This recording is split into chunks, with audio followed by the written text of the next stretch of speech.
What's up, guys? Today we are going to do a repost of episode 47, and there is a very specific reason I'm reposting it now. This was one of the most interesting games on the channel. It was a high school match that ended in a mass confrontation, and I had Andrew Boyd, who is a former regional referee, very good, very highly respected referee in our area, who came and gave some of the best advice that I've been given on this channel and where I learned some of the most from it. However, we ended up receiving a complaint from the mother of the boy who initiated the mass confrontation at the end of this match, and she escalated it to her school athletic director.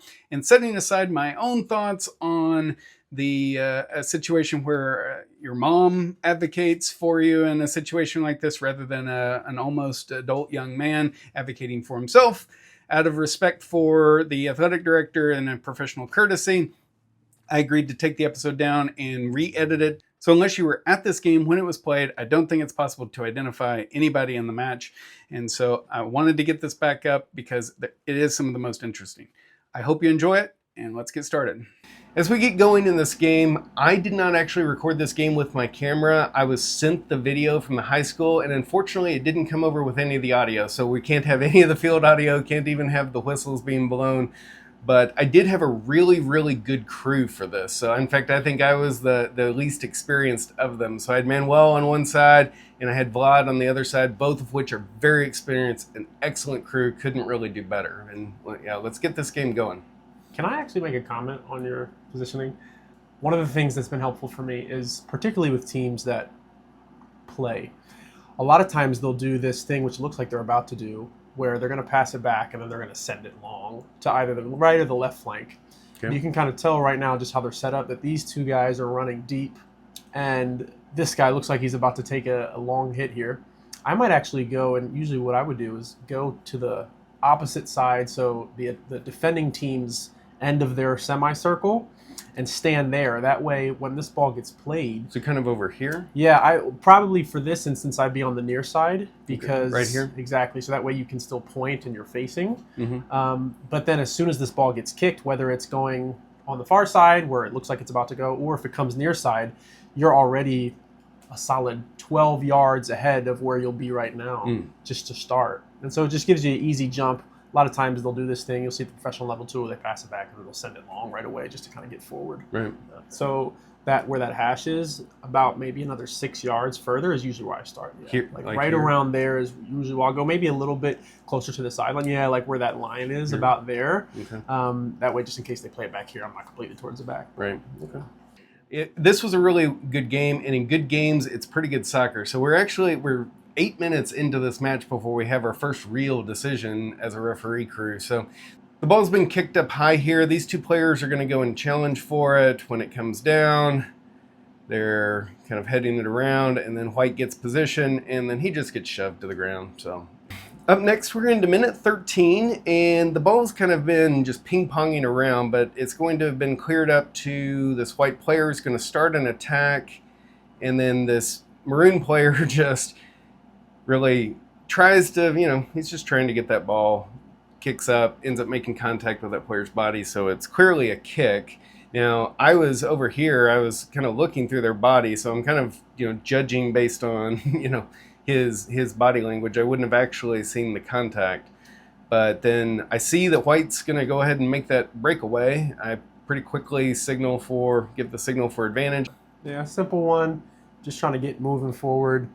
I mean, no one would want you to call that, neither the red nor the white, right? They're just expecting them kind of to keep on moving. So it's a good call. Next up in minute 16, we've got a decision that I made a no call on the pitch, and it's one of these we've talked about many times on the channel where you've got an attacker coming in and the goalkeeper coming in, and they, microseconds to decide, whether or not it's a PK versus something going the other way or a no call. So let's see what happens here. They take the shot, keeper saves it, and then there's this, final, going in at the ball. But when we slow it down, the attacker, he gets the ball, but the keeper also gets on it. Nobody's got any straight legs. Nobody's really doing anything. He just kind of falls over him after he makes a save. So I just make that a no call and let him keep playing. One thing I might add Scott, is just looking at positioning wise, right? Like right when this save is made, if we look where we are, if we can use the lines on the field, you're probably about the 14-yard line if we're using the football field. Mhm. And then if you go ahead and play it, and ball's going to go forward and then to right there. So maybe that's like 2-second interval. Yep. We're still about the 14-yard line. And so I think what could be helpful for us as officials is if we move there, and it doesn't look like you need to really change your angle, but if you just get closer to the play, I think it just helps not only optics, but it also might give you a little bit more presence on the field. Or credibility if something happened. If something were to happen, you're just a little bit closer. Anytime there's like people running together quickly, it oftentimes can help us as referees to be like, oh, we need to also be moving quickly. Even if it's a quick 2 to 3 yard dash is all it would take, I think, there, given there's only 2 or 3 seconds there. So. Well, that's a good point, because if I needed to call a penalty kick there, like if you're running in and you're only a dozen yards from them, sure. it makes all the difference in the world. Or if this white player gets upset because this player in white, if he gets upset because the guy topples over his keeper and then he gives them a little shove and then he gets up and shoves, you're just closer to be able to manage whatever might have popped off there. On to minute 20 now. We're going to have a very straightforward handball. So the ball is being cleared up from the left of your screen to the right. It's going to get kind of a couple of touches there, and then this number 5, it's straight up to his hand that's clearly out, made his body unnaturally bigger, drops right at his feet. So, that one don't get easier than that.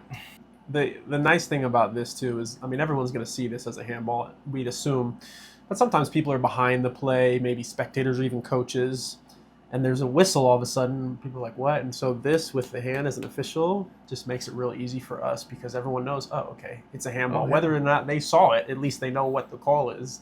So that's nice for us as officials too. Kind of about a minute later, we've got an offside decision. So we're going to see him kind of chest the ball, send it over here to his number 21, who's going to control it, and then do a quick send. Let me just get it to the moment. Right there's the moment of decision. Second to last defender is right here at the top of the key, and the attacker who's going to receive the ball, you can kind of see, look at the football lines. He's not very far offside, but he's a half yard offside or something. A half yard. Goes over to him, makes it an easy call, and I think Manuel signals right away. Call it and give him the indirect kick. A couple minutes later, on to minute 23, Maroon is in the attacking third, and the guy's trying to come over. Defender comes and kind of kicks the ball away and then gets whacked. I made this a no call on the pitch, but if we go back here to this moment and put it in slow motion, right? White kicks it away, and then the red player just kind of clumsily comes through and whacks him on the shin. I don't have a great angle on this on the field, and I think at the time I thought they both just kind of whacked the ball and it squirted out, but this camera's got a really good angle, and we can see White gets to it first. Red doesn't even make contact with it from the looks of things, so I think that's one I missed. Yeah, I agree. This would be nice if we had a fourth official standing. They'd be standing right there, and then they could calm us in and tell us, hey, but it's just a tough angle based off where you are. And, it's just careless. Bottom of the foot just kind of clips the top of the foot, shin area. White ends up getting the ball, but they kind of clear it, and so it's in the defensive third. It's high school, at least in this area, we tend to call things more. That's what the association has asked of us, right? So something that we probably should call if we see it, right? But if, it's hard to make stuff up. Sometimes we can kind of get away with seeing the reaction of the player, kind of go down, like kind of at his shin. There'd be no reason for him to kind of fake that. You have to be careful with that idea in the penalty area or stuff like that. So sometimes we can get away with that, but I think that's probably the biggest thing I'm kicking myself about on this call, is that I didn't read his body language, and it hadn't been one of those games where they've been trying to trick me, right? So I should have read that better. Yeah. We're up to minute 32 before we've got our next decision, and in the interim, the Maroon team has scored a goal, so it's now 1-0, and White is on the attack. They're entering their attacking third, and we'll see White's got it, but this defender does a really nice job of kind of sticking his foot out there, making, I don't know if you call that a slide tackle or not, since he didn't slide, but he lunged forward to get it, kicks the ball over to his teammate off to the side, and then White initiates that contact over his then extended leg. I end up making that a no call. You see, I do the whole helicopter thing out there, but it's a great challenge, right? It's a great no call, and you've made it very clear as to why. And we don't have the audio, but just on the visual, none of the white players are asking for it either. And We can even kind of see your AR kind of give you one of these, like, no, which is always helpful, I feel like. 'Cause it's real discreet, and no one really notices it except if the referee is looking for it, which is always helpful. Right. So. Into minute 35, we've got white going into their attacking third, and we've got something. I made a no call on the pitch, and it's really close. We've actually spent quite a bit of time looking at it here. But we're going to see the ball come up here, and then there's a challenge, and then red regains the ball and continues on the attack. But let's back it up, and let's review it here. So here the ball's coming out. These two players are going to challenge for it, and we see maroon come in. And he does kind of get him a little bit from behind. Now, I had a better angle on it on the field than this camera does. I kind of thought white, moved his body a little bit into the position to get it. Honestly, like, I watched their body language and nobody thinks it's a foul, right? So with that, I'm like, okay, well, I'm going to let that play, right? And then make it a no call. So. All of those are helpful for us as officials to gauge, right? Okay. Yep. What does the game want? Does the game want a foul here? I think it's hard. I think you made a great point about your line of view gives us the best angle. The camera angle isn't the greatest. Nobody really responds. It is a higher level, and so they tend to accept more contact. It's close, right? The ball's right there, right? So we know that the ball is within playing distance, which makes this, at least that from that lens, a legal challenge. And then now you're just looking at, okay, where does the contact happen? I think it's too tight for us to really say that you were wrong on the field there. Yep. One thing I would want to bring up, Scott, is if you look where you're standing here, you're about the 28-yard line. This occurs, and then as the film keeps rolling here, you are still at about the 28-yard line, and red is now inside, almost inside the penalty area, probably, and that's when you start to run. And so I think, kind of back to what we said earlier, what can be helpful is if we see the ball going and the players going, we probably should be going. Especially in this corner, where that's kind of our coffin corner, right? Like, we don't have help there from our AR. Right. We like, that's us as the center official, as the referee. We have to be there to make that call. And so I think you just maybe help yourself a bit if you just start running as soon as that initial challenge that we're reviewing happens and the ball kind of squirts out. Let's just get going down that way. Worst comes to worst, the ball pops back out, and we're already set to go that way. I hadn't heard that phrase before, cuffing corner, but I like that. Oh, yeah. But I don't like the cuffing corner, but it is. Yeah. But I do understand that area. You're all on your own out there. Into minute 39, just before halftime, I think we've got our last decision of the half, and it is our first yellow card of the match. So maroon is coming up on an attack, and this player, touches the ball up. He thinks he's got a sprint, and then he kind of loses it. And that defender gets the ball, and he kind of gets frustrated, and he grabs this player from behind and pulls him.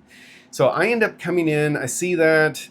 I think that the grab and the pull is really, it's not a soccer play, right? And it's a little bit of a personal pet peeve of mine from a referee perspective, that I call pulls that aren't, truly part of the game, right?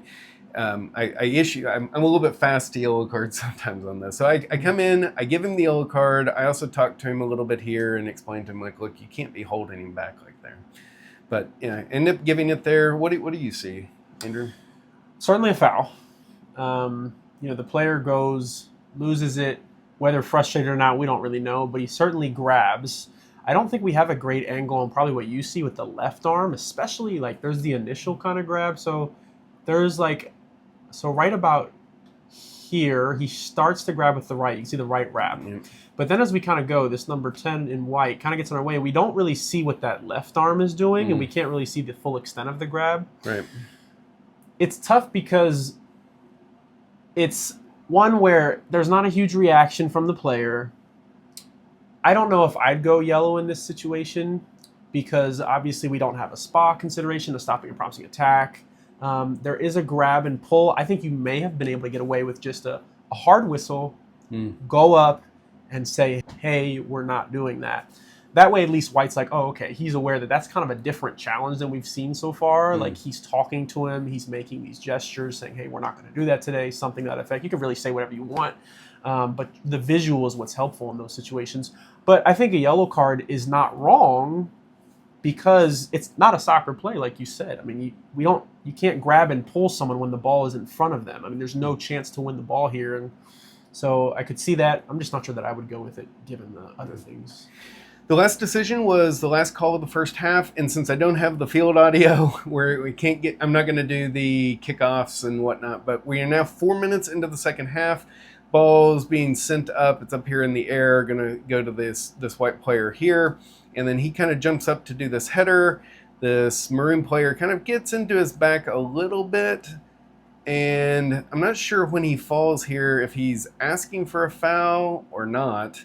In all honesty, just watching it there, like I mean, I'm a little bit away, but I had a reasonably good angle between them. I just didn't see enough there, particularly given the way this game had gone, and they seemed to want to play soccer, so I chose to let it play.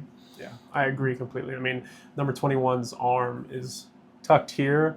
Sure, he makes some contact into the player's back with it, but if you notice, it stays to his body. He never extends it away, which is always helpful for us. And I wonder actually if maybe the feet got tripped up a little bit, because 17 kind of like starts to go and then like kind of almost looks like he trips a little bit more. Yeah, so there's a little bit, and then right here, yeah, I think the leg might have just got tripped up just a little bit there. Tripped himself. Yeah, which is nothing at all. So. Yep. A couple minutes later, we're going to see one that we think got wrong here on the field. So the ball is coming from a distance. It's way up in the air, and it's going to come to where kind of this white player in the right-hand part of your screen is. And this maroon player is going to come and challenge for it. When we play it there, there's a lot happening here. So the maroon player does jump up, and he gets the ball, right? He heads the ball forward. But kind of to do it, he had to jump into that player's space.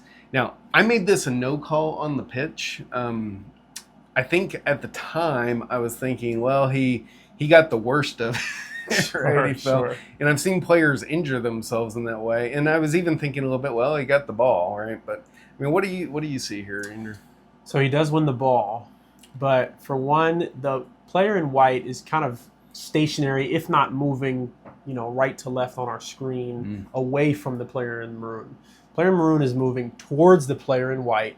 His arm comes up a little bit, which is natural when you're going to head the ball, but his arm comes up, he wins the ball, and then what he does after is, I think, where our foul occurs, right? So just because you win the ball doesn't mean that you can create what I believe is foul contact here, right? The elbow's up near the top of the head.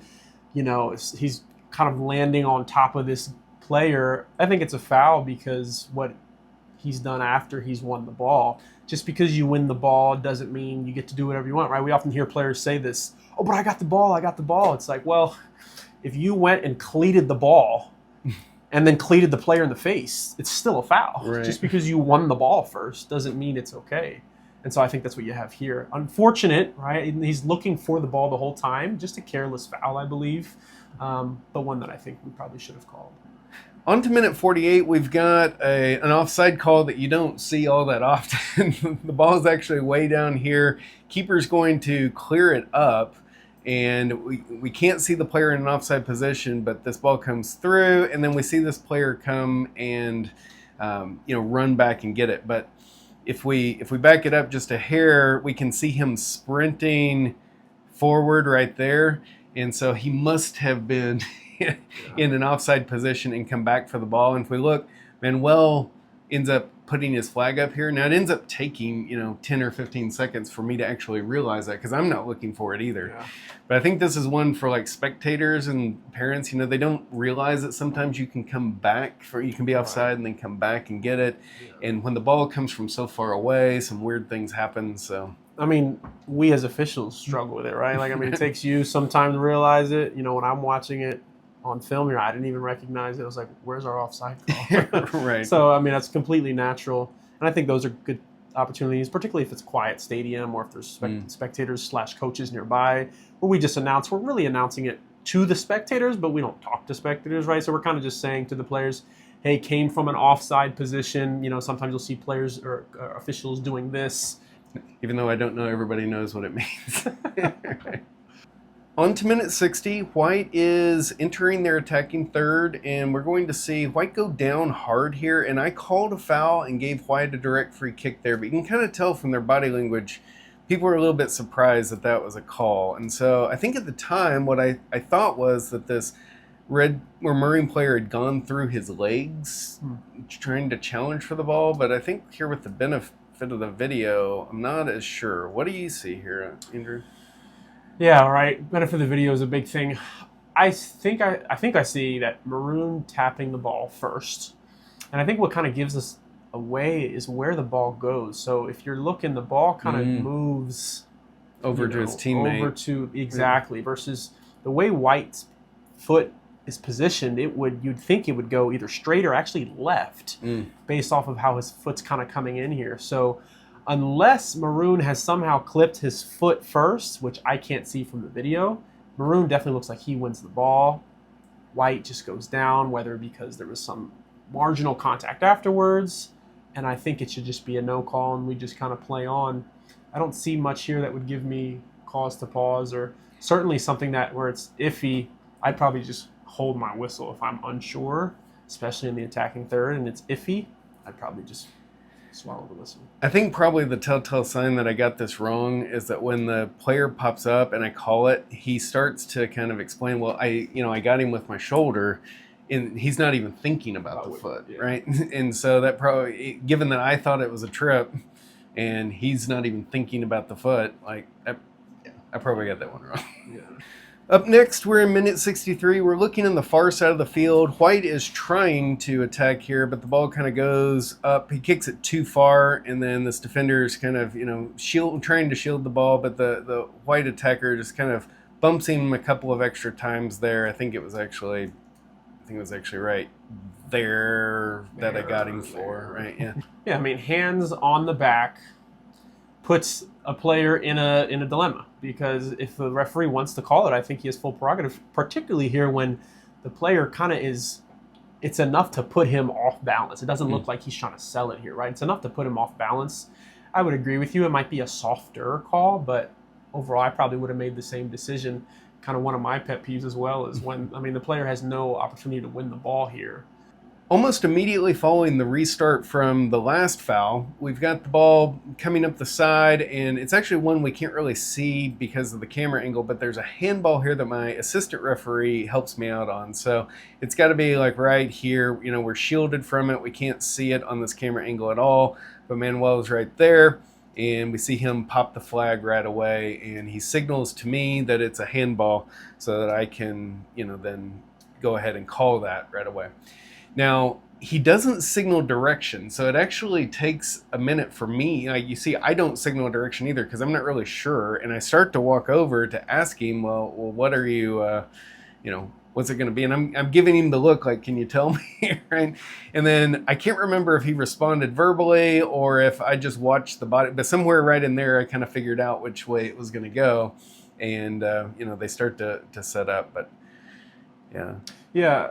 As an AR, one of the things you're taught is, if you can, to try to go up with the hand that you're going to point in the direction of, right? Mm-hmm. So when we initially watched this clip, I'm thinking, it's probably coming out because he goes up with his left hand. But it just would have made life easier for everyone if, you go straight up, and then you go ahead and give direction as the assistant.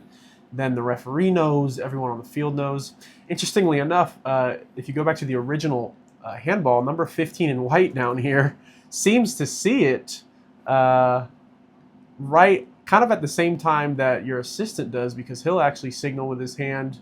Yeah, there he goes with his hand, which is interesting. I don't know how he sees it, because I can't see it in slow-mo. Right. But so it seems to be the right call. It's just something that, as officials, we can just, whether we're the assistant or we have an assistant, something that we can help our referee out with is, okay, go ahead and signal for the foul, boom, whistle, and then a direction is just helpful for everyone on the field.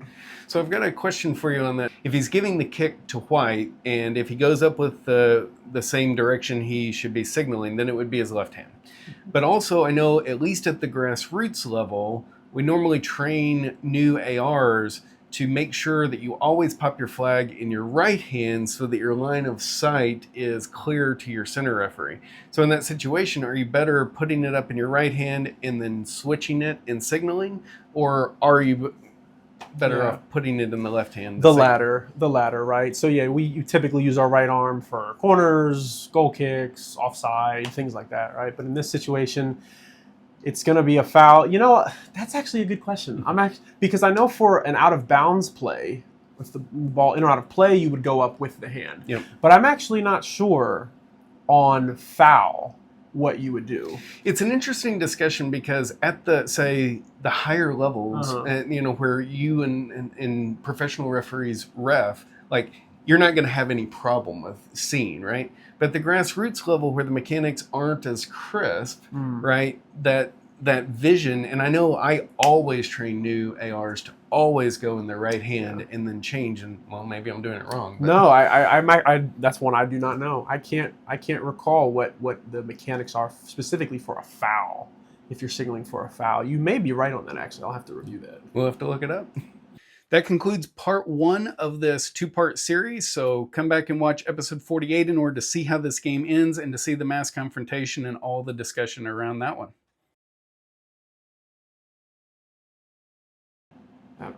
I'm surprised you actually saw that from that angle. That's well done. I feel like that's tough to see from kind of back where you are there, because the contact kind of happens in front. Right. That's well done, which is helpful. Do you do the helicopter? I don't do like the Chris Santardelli helicopter where the arms are flat out. One like this. Yeah, I don't do that because you're mic'd on some of these, yeah, on the ones that you do. You have no idea how much money I've spent trying to figure out the audio, man. It's ridiculous. I've tried like 8 systems. Well, 8's an exaggeration, but I've tried like at least 4 different systems. There you go. Vlad is chilling. But I think that might be after it's. Oh, nah, Vlad's chilling. Vlad's like, look, I got 2 more games to worry about. He's like, they're just gonna move this up. This may be my worst score. You had such a clean game from the standpoint of not so much to call. So only 14 decisions.